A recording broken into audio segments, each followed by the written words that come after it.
이강민의 잡지사 10월호 14번째 페이지 스포츠 랩소디 칼럼니스트이자 스피드 토크레이서 이정우 박사와 함께합니다. 이닥 어서 오세요. 안녕하세요. 스포츠 랩소디의 이정우입니다. 저희가 한 주 동안 또 발견한 사실이 있죠. 예, 저와 이닥이 전주시 효령대군파 족보상 할아버지와 손주뻘 되는 사이였습니다. 네, 참고로 제가 손주더라고요.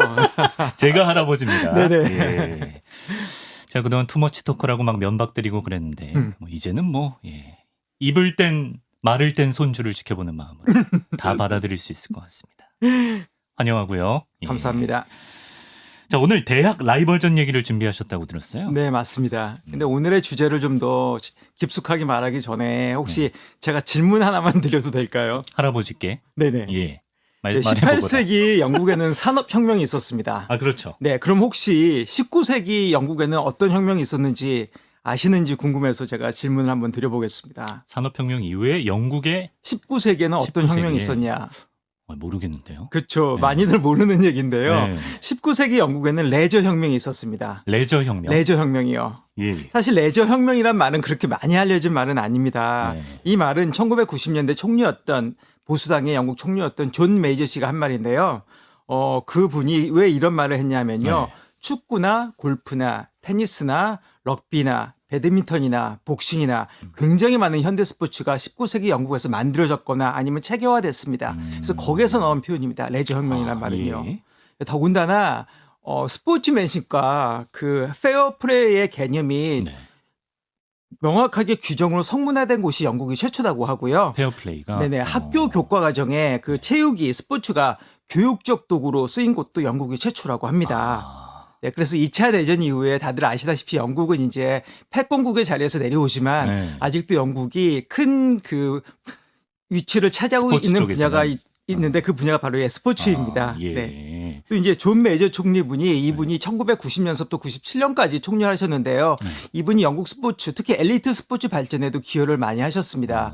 1996년도 하계올림픽이 미국의 아틀란타에서 열렸거든요. 네. 그 당시에 영국이 은메달 하나, 동메달 15개로 최악의 성적, 노골드. 노골드, 어. 종합 성적, 종합 순위 36등이라는 최악의 성적을 받아들였습니다. 영국 잘하는데. 그 당시에 영국 국민들도 충격을 받았고 영국 정부도 충격을 받았어요. 네. 그래서 더 이상 이렇게 하면 안 되겠다. 그래서 영국에는 영국 사실 복권의 나라고 배팅의 나라거든요. 영국이 되게 배팅. 배팅을 되게 배팅 많이 업체 하고 엄청 복권도 많잖아요. 되게 많이 하는 나라입니다. 근데 영국에는 내셔널 로터리라고 국영 복권이 있는데 네. 그 존 메이전 총리가 국영 복권의 수익의 일부를 엘리트 스포츠에다 집중적으로 투입하기 시작합니다.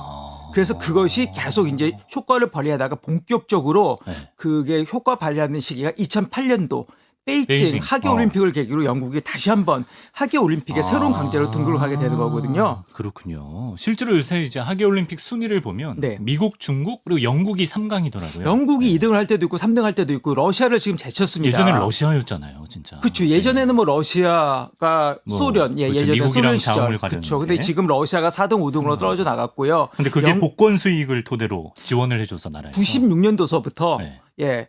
복권 수익을 토대로 해가지고 엘리트 스포츠에다 집중적으로 지원을 하면서 그 효과를 보기 시작한 게 2008년도부터예요. 그래서 2008년도, 2012년도, 네. 2016, 2020년까지 지금 계속 네. 3등 3등 언저리에서 2등 했을 때도 있고요. 그래서 왔다 갔다 하고 있거든요. 러시아를 제쳤다는 게 사실 되게 대단한 거거든요. 예. 네. 그 계기로 영국이 다시 한번 스포츠 강국이 됐다. 하계 스포츠에 간 거고 동계는 아닙니다. 네. 동계도 그렇게 투자를 하고 있는데 동계는 아직까지 그렇게 빛을 보고 있지는 않고요. 영국이 사실 동계 스포츠 하기에는 뭐 자연 환경도 좀 그렇고요. 아, 그렇죠, 뭐 그렇죠. 인프라가 아무래도 좀 네. 부족하긴 합니다. 다른 네. 유럽 국가들에 비해서는요. 또 영국은 어떤 프로 리그나 네. 대회 같은 것도 굵직굵직한 게 많잖아요. 그렇죠. 영국은 또 프리미어리그 축구라고 잉글랜드의 프리미어리그 축구는 세계에서 가장 인기 있는 리그이기도 하고요. 네. 그다음에 디 오픈이라고 해서 그 유명한 골프 대회가 있지 않습니까? 네. 또 윈블던 테니스 대회도 있고요. 그렇죠. 또 영국의 폼이라는 회사에서 주관하는 F1 자동차 대회도 있습니다. 이렇게 영국에서 출발한 많은 스포츠들이 지금도 세계적인 인기와 명성을 얻고 있고 있는데요. 네. 그에 반해서 영국의 대학 스포츠는 사실 국내 스포츠 팬들한테 거의 알려져 있지가 않습니다. 잘 모르죠 우리가. 네, 네.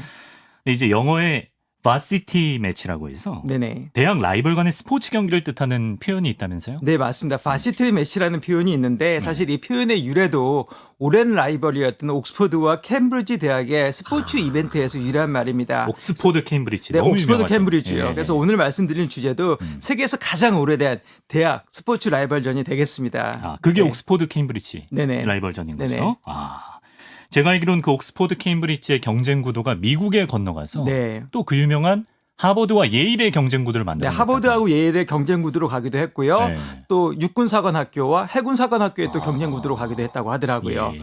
그 이후에 또 일본으로 건너가서 유명한 일본의 사립대학인 와세다 대학과 네. 게이오 대학에 또 라이벌전에 영향을 미쳤고요. 네. 네, 국내에도 또 영향을 미쳐가지고 고려대, 연세대 혹은 아. 연세대, 고려대, 고연전 연구전에도 또 영향을 미치게 됩니다. 여기까지 왔군요. 네네. 예.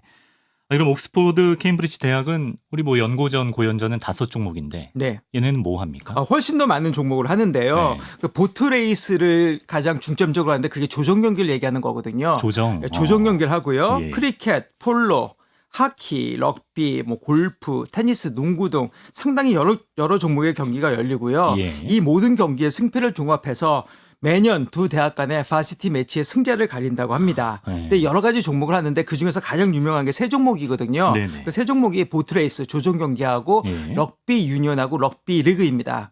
아니, 럭비 유니온이랑 럭비 리그는 이 별개의 스포츠인가요? 네, 사실 많은 분들이 럭비 유니언은 뭐고 럭비 리그는 뭐냐 거기에 대해서 네. 궁금증이 있을 것 같은데요. 네. 사실 우리나라를 포함해서 거의 전 세계에서 대부분의 나라에서 하는 럭비가 럭비 유니언입니다. 아. 보통 럭비라고 하면 럭비 유니언을 얘기하는 겁니다. 아, 네네. 그리고 4년마다 열리는 럭비 월드컵 있지 않습니까? 아, 그렇죠, 그것도 그렇죠. 럭비 유니언입니다. 아, 예. 네, 편집장님도 뭐 럭비 월드컵 시청자로 아, 제가 저 알고 봐요. 있는데 예. 예, 저도 럭비를 즐겨보고 국내도 사실 럭비가 들어온 지 굉장히 오래됐거든요. 예. 아쉽게도 인기는 많이 부족한 건 사실이에요. 맞아요, 맞아요. 근데 이제 럭비 유니언 같은 경우는 있잖아요. 네. 사실 19세기만 하더라도 잉글랜드에서 럭비의 인기가 축구보다 더 많았다고 하더라고요. 근데 20세기에 들어가지고 축구의 인기가 럭비를 앞서게 되는데 가장 결정적인 이유 중에 하나가 축구 같은 경우는 프로 시스템을 빨리 받아들였고요. 럭비 유니언은 굉장히 오랫동안 아마추어리즘을 고수했습니다. 순수성을. 네, 순수성. 예. 그래서 심지어는 럭비 유니언이 프로를 받아들인 게 얼마 안 돼요. 1995년도에 받아들였습니다. 프로를요. 아, 그래요? 네. 그러다 보니까 럭비 같은 경우는 또 영국에서 전통적으로 상류층의 스포츠예요. 아, 그래요. 그에 비해서 축구는 전통적으로 노동자 노동자. 계층의 스포츠입니다. 예. 상류층의 스포츠다 보니까 이분들이 경제적으로 여유가 있어요. 그래서 이분들은 경기를 하고 나서 굳이 돈을 안 받아도 상관이 없었다고 합니다. 프로리가 필요가 없었군요. 네. 그리고 그분들의 인식에는 경기를 하면서 돈을 받는 게 약간 좀 미천하다. 그런 인식을 그 당시에 갖고 있었다고 네. 하더라고요. 그에 비해서 노동자들은 사실 좀 경제적으로 어렵기 때문에 네. 경기를 하려고 하면 훈련을 해야 되지 않습니까? 그렇죠. 훈련도 해야 되고 그다음에 말씀 중에 시원하게 물을. 네네. 역시 혁신입니다. 방송의 혁신. 이다. 예. 경기 죄송합니다.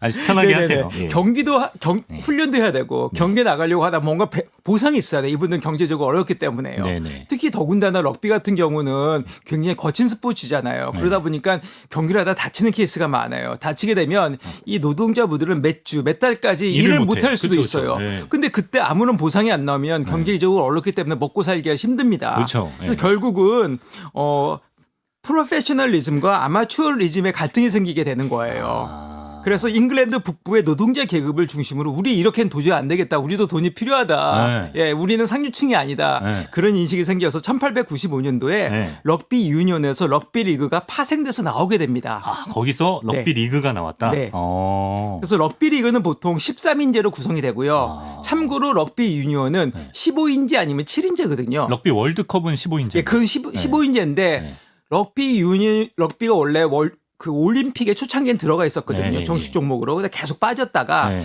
2016년도 리오 올림픽에서부터 다시 정식 맞아요. 종목이 됐는데 네. 거기는 7인제가 들어갔습니다. 7인제. 네. 럭비 월드컵은 15인제고요. 네. 럭비 리그 같은 경우는 13인제 아니면 9인제인데 다르구나. 룰이 그렇게 많이 다르진 않고 약간 다르다고 하더라고요. 예. 그래서 요 인기 있는 세 종목이 네.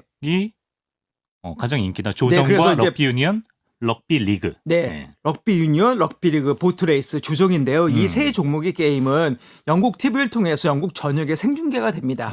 하지만 영국 대중들이 일반적으로 인지하고 있는 대학 스포츠는요. 이게 다예요. 이 세 종목이 다입니다. 아, 그래요? 네. 예. 그만큼 미국이나 한국에 비해서 특히 미국에 비해서는 영국 대학의 스포츠는 많이 인기가 미국은 많이 약합니다. 미국 대학 농구 보면 뭐 굉장히, 광란의 상월. 그러니까 뭐 예를 들어서 영국 같은 경우도 네. 대학 스포츠가 이거 말고도 여러 가지가 있긴 있는데 그건 정말 그들만의 리그이지 일반 대중들은 전혀 모릅니다. 예, 정말 일반 대중이 알고 있는 대학 스포츠는 럭비 리그, 럭비 유니언, 보트레이스, 캠브리지, 옥스퍼드 대학 간에 이게 전부라고 말씀드릴 수가 있겠습니다. 그렇군요. 그러면 대중이 인지하는 이 세 가지 종목 중에 가장 유명한 종목이 그 중에서도 더 보트 레이스라고 불리는 조정 경기라고요. 네, 맞습니다. 조정 경기가 가장 유명한데요. 네. 그 조정 경기가 생기게 된 계기가 영국에는 그 명문 사립 학교들이 있습니다. 이튼 칼리지나 헤로우 스쿨처럼 명문 칼리지들이 있는데요. 네네. 거기 나오신 분들이 보통 캠브리지, 옥스퍼드도 많이 가십니다.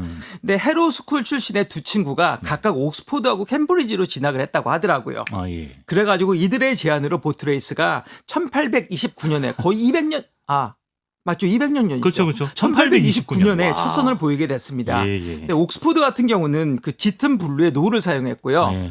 캠브리지 같은 경우는 옅은 블루의 노를 사용했기 때문에 두 대학 조종팀의 멤버를 전통적으로 블루스라고 부른다고 하더라고요. 찐파 대 연파. 예. 근데 제가 이 칼라 얘기가 나온 김에 조금 더 말씀드리면 칼라도 이게 또 이게 전통으로 이어져 내려오는 게 있거든요. 네네. 옥스퍼드 대학 같은 경우는 제가 좀 전에도 말씀드렸지만 옥스퍼드 블루다고 해서 진한 파란색이고 캠브리지 대학은 캠브리지 블루다고 해서 옅은 파란색인데요. 네네. 옥스퍼드 대학의 로고를 보면 진한 파란색이에요. 근데 캠브리지 대학은 빨간색입니다. 아, 그래요? 파란색이 아닙니다. 예. 근데 미국에서 가장 최초로 생긴 대학이 하버드 대학이거든요. 예. 존 하버드 씨가 설립한 대학인데 존 하버드 씨가 캠브리지 대학교 졸업생입니다. 아, 그래요? 네. 예. 그러면서 그분이 하버드 대학교 로고가 빨간색으로 만들었더라고요. 아, 그걸 따라와서. 네네. 예. 캠브리지가 빨간색 로고거든요. 예. 근데 교색은 분명히 옥스퍼드나 캠브리지 다 파란색이지만 예. 로고 색깔은 캠브리지가 빨간색인데 그걸 아마 제 생각엔 딴 것 같아요. 그래서 하버드 대학교가 빨간색, 정확하게 말하면 하버드 크림슨이다 그래가지고 빨간색 계열이었는데 조금 틀려서 진홍색 계열이라고 하더라고요. 네네. 그에 반해서 예일 대학교는 블루입니다. 파란색이죠. 네, 와세대 대학은 또 빨간색입니다. 네, 그에 비해서 게이오 대학은 파란색이 돼야지 맞는데 그렇죠, 그렇죠. 예. 게이오 대학은 좀 섞였어요. 게이오 대학은 파란색, 빨간색, 노란색이 섞였다고 합니다. 그게 섞이면 뭐예요? 그러니까요. 세 색을 다 쓴다. 세 색깔이 다 섞였어요. 네. 그런데 한국에 넘어와서는 고대 고려대학교가 또 빨간색이죠.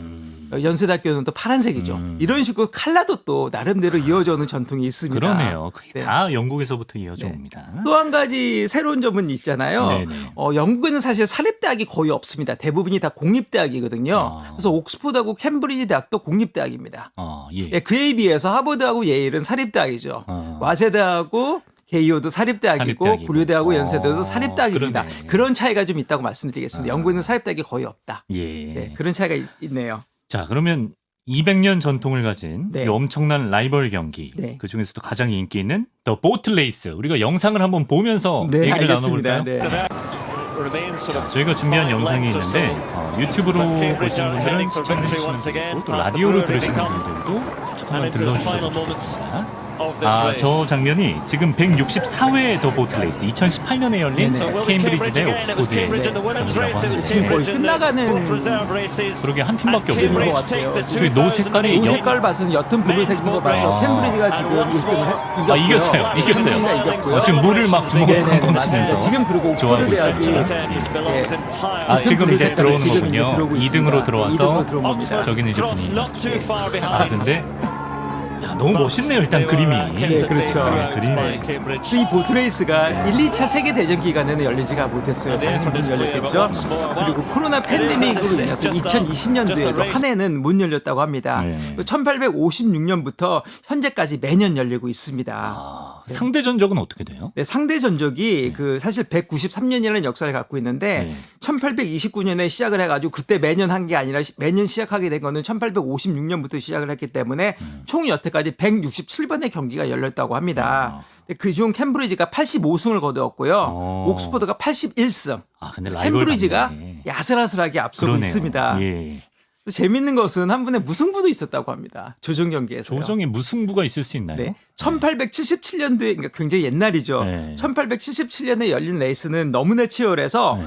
육안으로는 순위를 가릴 수가 없었다고 합니다. 그래서 결국 무승부가 됐는데 이러한 상황을 영어로는 데드 히트라고 표현한다고 합니다. 데드 히트. 데드 히트요. 네. 요즘은 사실 뭐 육상이든 조정이든 뭐 카메라 판독으로 뭐 1000분의 1초까지 가리니까 네네. 이런 데드 히트는 잘 안 나올 것 같아요. 네, 맞습니다. 현대 스포츠에서 데드 히트가 거의 없거든요. 근데 최근 올림픽에서 데드 히트가 한번 나온 적이 있습니다. 그래요? 2016년도 그 리오 올림픽 여자 수영 100m 자유형에서요. 네네. 미국 선수하고 캐나다 선수가 52초 70을 정확하게 찍어가지고 데드 히트하고 올림픽 신기록을 동시에 기록했다고 하더라고요. 와. 수영 같은 경우는 100분의 1초까지만 체크를 하거든요. 네. 당시 두 선수가 금메달을 받았고 3등으로 들어온 스웨덴 선수가 동메달을 받았다고 합니다. 공동 금메달. 네, 이야, 공동 금메달을 받은 거죠. 그런 일도 있었군요. 네. 근데 제가 좀 더 조사를 해보니까요. 현재 네. 기술은 뭐 네. 1000분의 1초, 100분의 1초가 아니라 100만 분의 1초까지도 계산이 가능하다고 하더라고요. 그럼 뭐 데드 히트는 이제 사실상 만약에 희박한- 100만 분의 1초까지 계산을 하면 거의 공동 금메달이 나온다는 게 불가능하다는 얘기인데요. 네. 사실 이 기술은 사용을 안 하고 있다고 합니다. 그 왜요? 이유가 뭐냐면요. 네. 100분의 1초를 사용했을 때 그 거리가 2mm다고 합니다. 네. 근데 100만 분의 1초를 사용하면요. 네. 거리가 0.002mm다고 합니다.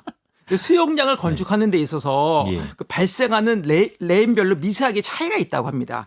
그 차이가 0.002mm보다 크다고 합니다. 그래서 도리어 100만 분의 1초로 수영을 쪼개면 네. 더 정확하지 않고 공정하지 않게 된다고 그 정도로 하더라고요. 엄격하게 가면 네. 이제 레이스 길이 그 레이스 레인 길이까지 레인 막 길이가 도리어 더 커진다고 아. 합니다. 미세하게 차이가 있기 그거 때문에요. 재밌네요. 그래서 수영은 저기 100분의 1까지만 네, 시간 이유가 계산을 한다고 있었습니다. 합니다. 예. 그게 가장 합리적이라고 하더라고요.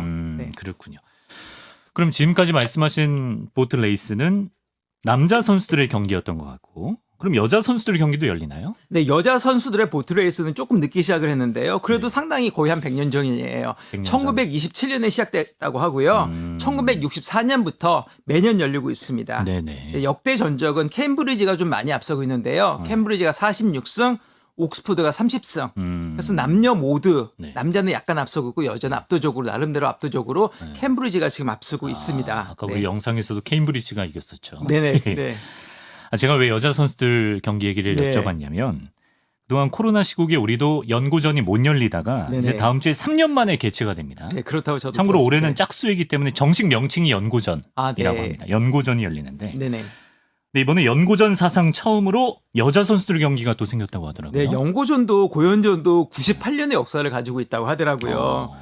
이번에 최초로 여자 축구가 연고전에 이제 포함이 됐다고 하는데요. 사실 고연전이 연고전이 그동안 남성 위주로 열렸기 때문에 거기에 대한 지적도 있었고요. 네. 최근에 여자 축구를 다룬 예능 프로그램인 골 때리는 그녀들이 굉장히 그렇죠, 인기를 그렇죠. 많이 얻었다고 네, 합니다. 네. 그래서 여자 축구에 대한 관심도도 높아지면서 이번에 처음으로 여성 종목인 여자 축구가 이번에 포함이 됐다고 합니다. 네. 그래서 캠브리지나 옥스포드에 비해서 많이 늦었지만 지금이라도 여성이 참여하는 스포츠 종목이 고연전에도 포함돼서 굉장히 좋은 현상이라고 그러게요. 생각하고 예, 있습니다. 앞으로도 더 확대가 되면 좋겠습니다. 네네 맞습니다.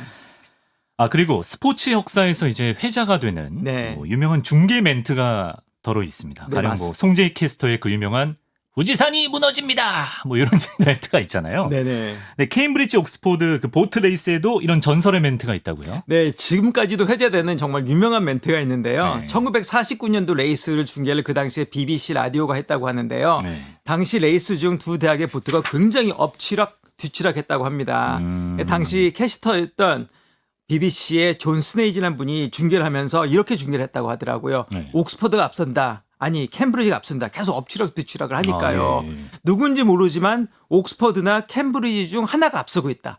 예, 이런 식으로 예, 지금까지도 회자되는 유명한 멘트를 그 당시에 당연한 말을. 당연한 말이죠. 두 팀밖에 안 하니까. 올해 연대 아니면 고대가 네, 이길 거야. 올해 연대 이게- 아니면 고대가 이긴다. 네, 이거랑 비슷한 네, 거예요. 그거하고 비슷한 얘기입니다. 네, 그만큼 그 긴박한 상황을 네, 맞습니다. 재미있게 표현한 거죠. 네네. 네. 아니 그럼 보트 레이스는 언제 어디에서 열리나요? 네, 보트레이스가 런던의 템스 강가에서 열리는데요. 네. 열리는 시기는 보통 매년 3월 말 주말 아니면 4월 초 주말에 열립니다. 그 시작하는 장소는 템스 강의 서쪽에 있는 퍼트니에서 시작해서요. 예. 모트레이크까지 이어지는데 구간은 4.2마일, 킬로미터로 하면 6.8km가 되겠습니다. 6.8km. 네. 허리 끊어질 것 같아요. 예전에는 9km가 넘게 하기도 했고요. 네네. 이게 보트레이스 구간이 계속 이 구간만 했었던 게 아니라 네. 지금 구간으로 확정된 데는 꽤 오래됐지만 예전에는 네. 더 짧게 하기도 했고 어떨 땐 더 길게 하기도 3km 조금 넘게 했을 3km 조금 넘게 했을 때도 있고요. 네. 9km가 넘게 했을 때도 있고요. 지금은 9km가 넘게 했을 때는 런던 시내까지도 이 보트레이스가 들어왔다고 하더라고요. 야. 시내까지도요. 그러니까 예를 들어서 국회의사당이나 빅벤이나 런던 아이 거기까지도 들어왔는데 네. 지금 같은 경우는 그 모트레이크에서 끝나기 때문에 시내까지는 들어오지 않습니다. 그래서 지금까지는 6.8km 구간에서 이제 벌어지고 있고요. 네. 아까 그 화면에서 보셨지만 네. 각 팀에 8명의 선수가 있습니다. 그리고 이제 조타수가 한 명이 꼭 있어야 되는데 네. 조타수를 영어로 콕스라고 부릅니다. COX 콕스라고 부르는데 네. 레이스에서 승리한 팀은 전통적으로 조타수를 템스강가에다 이렇게 네. 싹 던지는 그런 전통이 있다고 합니다. 골프에도 그런 전통이 있지 않습니까? 이제 호수에 자주 예. 빠뜨리죠. 네네 네, 그런 맞아요. 전통이 있다고 합니다. 이제 콕스가 혼자 반대로 앉아 있는 그분 말씀. 네, 막 혼자서 이제 앉아 있는 노 안 잡고 계시는 분, 네. 예. 몽초권 외치고 계시는 분. 제가 영국을 안 가봤는데 네. 템스 강물은 깨끗한가요? 템스강이 사실 한강에 비해서 굉장히 좁습니다. 한강은 어마어마. 한강은 그렇다더라고요. 정말 템스강에 네. 비하면 바다처럼 네. 넓은 강이고요. 네. 템스강이나 파리에 있는 세네강 굉장히 좁거든요. 네. 그래서 걷는데도 시간이 별로 안 걸려요. 네. 예, 깨끗하고 말씀드리기는 힘들 것 같아요. 왜냐하면 제가 아무리 템스강 열심히 봐도 안이 안 보이더라고요. 구해가지고 안이 안 보이는 거 봤으면 별로 예. 그렇게 깨끗한 것 같지는 않은데 저는 아무래도 시내 쪽에서 많이 봤기 때문에 좀 더 뿌였던 것 같고요. 아무래도 좀 하류나 상류 쪽으로 가면 좀 더 깨끗해지지 않을까 그런 생각이 듭니다. 예. 네. 한 질문을 드리면 이렇게 풍성하게 말씀해 주십니다. 근데 이렇게 보트 레이스가 중요한 의미를 가진다면 뭐 선수 스카웃을 한다든지 뭐 특별 입학 전형 이런 거는 없나요? 있을 것 같은데. 네, 너무나 당연한 얘기지만 사실 두 대학 간의 보트 레이스에는 두 대학에 등록한 학생들만이 참여할 수 있는 건데요. 그렇죠. 네. 한국의 대학들과는 다르게 옥스퍼드 대학은 학생이 입학 시에 어떠한 스포츠 장학금도 주지 않는다고 하더라고요. 스포츠 장학금이 스포츠 없어요? 장학금도 없고요. 운동선수 출신이더라도 네. 학교 입학에 특혜가 없다고 합니다. 그러니까 오. 다른 학생과 마찬가지로 학교가 요구하는 조건을 충족시켜야지 학교에 들어갈 수가 있다고 합니다. 예. 캠브리지 대학 같은 경우도 네. 이미 학문적 기준을 통과해서 네. 합격을 입학에 허용된 학생들에 한해서만 네. 스포츠 장학금을 받을 기회를 준다고 하더라고요. 아. 따라서 보트레이스에는 순수 아마추어 학생들이 참가한다고 합니다. 공부도 어느 정도는 다 해야 돼요, 일단. 네. 예. 근데 또 여러 가지 루머가 나오기도 하거든요. 여러 가지 소문에 의하면 두 대학이 입학 조건을 완화. 그러니까 겉으로는 그런 식으로 하지만 네. 루머에 의하면 두 대학이 입학 조건을 완화해서 우수한 보트레이스 기술 가진 선수들을 받아들이기도 한다. 이런 루머가 있기도 했었어요. 그래요? 예. 근데 이런 소문에도 불구하고 2005년도 네. 캠브리지 그 보트팀의 멤버를 보면요. 네. 박사과정 학생이 4명이었고요. 학부생도 아니고요. 나이가 좀 아무래도 좀 나이가 많은 박사과정 학생들은 좀 불리할 수가 있는데 박사과정 학생이 4명이고 심지어는 의사도 있었다고 합니다. 의사도 있고. 예, 의사도 진짜 있었고요. 닥터도 있고. 네, 진짜 닥터도 있었고요. 네. 가방끈이 매우 긴 조정팀이네요. 네, 그래서 예. 두 대학은 순수 학생들만의 대회를 유지하기 위해서 네. 지난 2년 동안 학교에 등록한 학생만이 보트 레이스에 참가할 수 있도록 허용하고 있다고 합니다. 네. 영국이 전통적으로 일단 조정 강국으로 제가 알고 있는데 네. 그러면 그 보트레이스 나가는 두 대학 선수들의 실력 수준은 어느 정도인가요? 우리가 이제 순수 학생들의 대결이라고 생각하니까 아무래도 좀 수준이 낮지 않을까 하는 그런 오해를 하기가 쉬운데 그건 네. 사실 오산이고요. 네. 학생 선수들이 굉장히 혹독한 훈련을 한다고 합니다. 어. 영국이 이제 우리나라하고는 틀려서 3학기 제도로 나눠지는데요. 네. 가을 학기부터 시작을 하죠. 영국 같은 경우 그 미국보다 한 달 정도 늦게 가을 학기가 시작합니다. 그래서 9월 말 아니면 10월 초에 가을 학기가 시작을 하는데 네. 거기가 이제 가을 학기가 되겠고요. 크리스마스 방학이 한 3주 반 정도가 됩니다. 네. 1월 초에 다시 개강을 해서 이제 봄 학기가 시작을 하고 3월 말에 다시 방학에 들어갔는데 그게 이제 이스터 방학, 부활절 방학도 한 4주 정도 들어가거든요. 네네. 그런 다음에 이제 여름 학기 시작돼서 이제 1년 3학기가 끝나게 되는데 네. 보통 학생들의 그 트레이닝이 새 학기가 시작하기도 전인 9월 달부터 시작을 한대요. 그러면서 일주일에 6일을 한다고 합니다. 일주일에 6일이요? 예, 일주일에 6일 동안 혹독하게 트레이닝을 거치고요. 네. 이 보트대회에 나간다고 해가지고 학교 공부나 시험에 대한 특혜도 없다고 합니다. 학교에서요. 그리고 특히 크리스마스 방학 때는요 해외 전주 훈련까지 나간다고 하더라고요. 해외 전지 해외 전주 훈련이라고 해봤자 뭐 유럽에 나가겠지만서도요 예. 가까운 유럽에 나가겠지만서도 해외 전주 훈련에 나가서 레이스에 나갈 최종 선수 명단을 그때 정한다고 하더라고요. 체계적이네. 네. 그런 다음에 이들이 그 이후에 최종 멤버가 정해지면 영국이나 해외 톱 클래스 선수들과 같이 경쟁하면서 연습을 하면서 레이스를 펼치면서 기량을 닦는다고 합니다. 네. 그래서 이런 노력의 결과로 학생 선수들의 실력이 특히 1980년대 이후로 네. 엄청나게 많이 성장을 했다고 하더라고요. 그래서 2007년도 캠브리지 그 조종팀은요. 네네. 영국 최고의 팀하고 비교해도 떨어지지 않을 정도로 굉장히 와. 훌륭한 기술을 갖추고 있었다고 합니다. 네. 그렇군요. 근데 실제로 이 보트 레이스에서 배출된 선수 중에 뭐 올림픽 메달리스트도 나왔고 또 유명 인사들이 여러 나왔다고 하거든요. 그래서 제가 유튜브로 사진을 한 장 띄워드립니다. 라디오로 듣는 분들도 계실 텐데 저 사진은 드라마 미드인가요? 네, 미드 맞습니다. 하우스. 네, 하우스 맞습니다. 굉장히 유명한 드라마 포스터 사진을 가져오셨네요. 네, 맞습니다. 제가 국내 청취자분들이 알만한 유명 인사로는요. 미국의 인기 의학 드라마 폭스 TV에서 방영했던 그 하우스의 주연을 맡았던 휴 로리가 네. 저분 성함이 휴 로리인데 네. 휴 로리가 1980년도에 캠브리지 보트팀의 멤버로 이 대회에 참가했다고 합니다. 네. 유명한 배우거든요. 네, 되게 유명한 배우죠. 네. 이분이 당시 참가했을 때는 캠브리지가 아쉽게 졌다 그러더라고요. 옥스퍼드 대학한테 경기는 졌는데 예. 휴 로리가 이 하우스란 드라마로 2005년하고 2006년도에 골든글러브 TV 시리즈 드라마 부분에서 남우주연상 연극부 수상하거든요. 네. 이 부분이 작년에 이정재 배우님이 네. 후보에 올랐다가 그렇죠. 못하신 부분이에요. 예, 맞아요, 네. 맞아요. 근데 올해 이제 이정재 배우님은 에미상을 수상을 했습니다. 네. 예, 그렇죠. 그러니까 골든글러브 네. 못했지만 에미상을 수상을 네. 하셨고요. 네네. 저기 아까 방송 초반에 우리 또 편집장님이 네. 또 전주 이씨 쇼룡대군파를 잠깐 말씀드려서 제가 약간 사적을 붙이면 예. 이정재 씨 이분도 전주 이씨 쇼룡대군파고 네. 제자 돌림이라고 하더라고요. 그래서 이정재 씨 같은 경우는 저한테 아버지뻘. 이 되고요. 아버지뻘. 아버지뻘이 그렇죠. 예. 맞아요. 예, 아버지뻘이 제 되고 바로 밑이 제자 그렇죠. 돌림. 그러니까 이제 편집장님의 아들뻘. 저한테는 진짜? 아버지뻘. 이 시간은 왜 이렇게 사족이 많아. 예. 그러니까 이강민, 이정재, 이정우다. 예. 네네. 굳이 말하자고 하면. 예. 네네.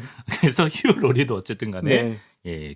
조정 더 네. 보틀레이스 출신이다. 네, 근데 휴 로리가 또 이분이 되게 또 명문 집안 출신이라서 네. 굉장히 유명한 사립학교를 다니셨어요. 이튼 칼리지를 다니셨거든요. 네, 네. 캠브리에서 그 공부한 전공이 고고학하고 인류학을 전공, 굉장히 어려운 과목을 전공하셨더라고요. 보통 분이 아니네. 굉장히 어려운 과목을 전공하셨는데 제가 우연히 이분의 성적표를 봤습니다. 예. 인터넷에서요. 예. 성적표를 우연히 봤는데 우연히 본 게 아니라 찾아보신 거 아니에요? 찾아본 건 아니고 예. 우연히 이분의 성적표가 예. 있더라고요. 네네. 그게 왜 있는지 모르겠는데 네. 성적표는 정말 이분이 아무래도 이제 배우의 뜻이 있었으니까 공부를 좀 소홀히 하셨겠죠. 성적은 거의 최하위권이었더라고요.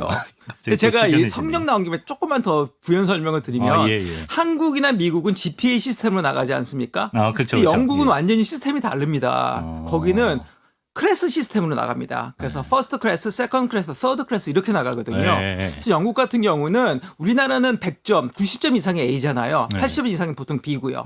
영국은 근데 특히 소셜 사이언스 같은 경우 저는 이제 정책을 전공을 했는데 소셜 사이언스 같은 경우는 70점만 넘으면 거의 100점이나 마찬가지입니다. 네. 그러니까 영국에서는 60점 넘으면 2-1이라고 해서 어퍼 세컨드고 50점을 넘으면 로어 세컨드라고 해서 투투고요. 40점에서 49점의 서드 클래스예요. 그러니까 슈로리가 40점에서 49점을 받으신 거예요. 근데 이제 그래도 서드 클래스까지는 어너스 디그리를 받을 수가 있는데 35에서 39가 되면 그냥 패스 디그리를 받고요. 34 이하가 페일입니다. 그러니까 한국하고 점수가 완전히 너무 많이 틀려요. 그래서 영국에서 학부를 특히 졸업하신 분들이 성적표를 띄워갖고 한국에 오면 굉장히 곤란할 때가 많아요. 영국에서는 60점하고 70은 굉장히 잘한 거거든요. 근데 한국에서는 60점, 70이면 낙제 아닙니까? 그렇죠. 영국에서는 34점 이하면 낙제인데.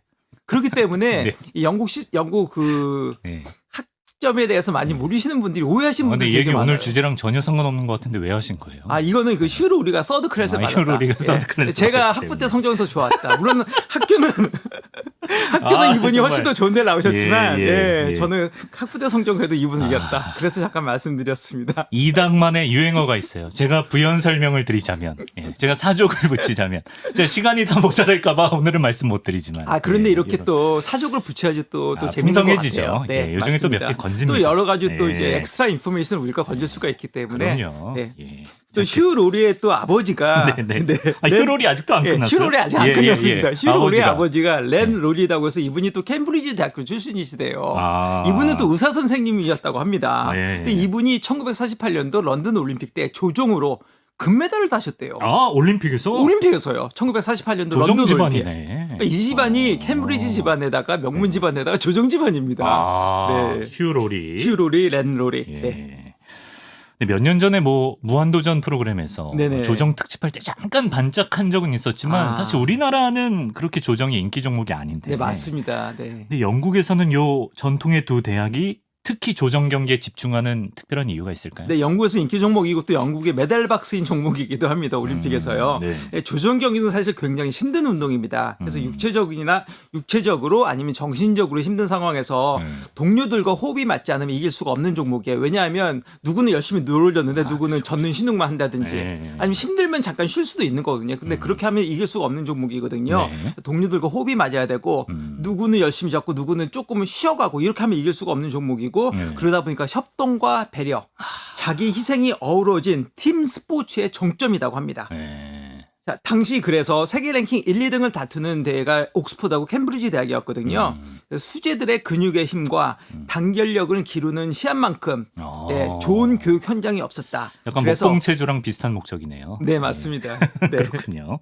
그래서 두 팀이 라이벌 구도가 생겼다. 네, 그래서 옥스퍼드하고 캠브리지 대학이 사실 학문적인 우위를 놓고 800년도 넘게 다투었거든요. 우리가 좋다, 아니다, 우리가 좋다 이런 식으로 다투었는데 네. 하지만 아이러니하게도 두 대학이 가장 치열하게 맞붙은 분야는 지난 2세기 동안 벌어진 보트레이스라고 합니다. 그 네. 정도로. 예. 네, 그래서 매년 봄이 되면 그 템스 강가에 네. 25만 명이 넘는 네, 관중들이 모인다고 합니다. 와. 또 이 이벤트가 무료예요. 그렇죠. 예, 네. 강변에서 하니까. 네, 강변에서 예. 하니까요. 네, 무료 스포츠 이벤트고요. 사실 이 경기가 금방 끝납니다. 6.8km다고 제가 아까 말씀드렸는데 네. 사실 강가에서 지켜보고 있으면요. 금방 싹 지나갑니다. 아, 그래요? 금방 싹 지나가서 사실 20분이 안 걸리는 경기입니다. 네, 그런데도 불구하고 20분도 안 걸리는 경기를 보려고 이 경기를 보려고 외국에서 비행기까지 타고 오는 관중들도 있다고 하고요. 예, 예. 참고로 이 신기록은 캠브리지 대학교가 작년에 세운 18분 22초라고 하는데 기록이. 예, 18분 22초가 기록인데 보통 20분 안에 모든 경기가 다 끝납니다. 그러니까 그렇게 오래 걸리는 경기도 아닙니다. 네.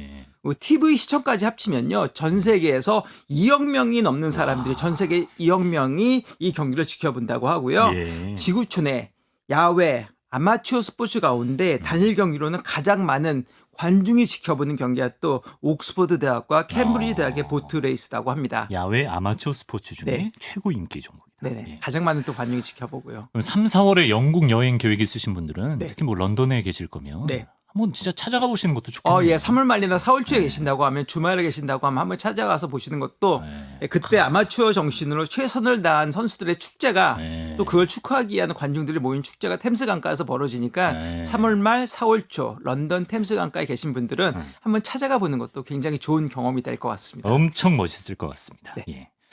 이닥이 나온 런던 대학교는 라이벌이 없나요? 저희 대학도 있는데 이건 정말 이제 아까도 말씀드렸지만 그들만의 리그이기 때문에 일반 대중들은 물론 다른 대학교도 있습니다. 라이벌 구조가 다들 형성이 돼 있는데 네, 네.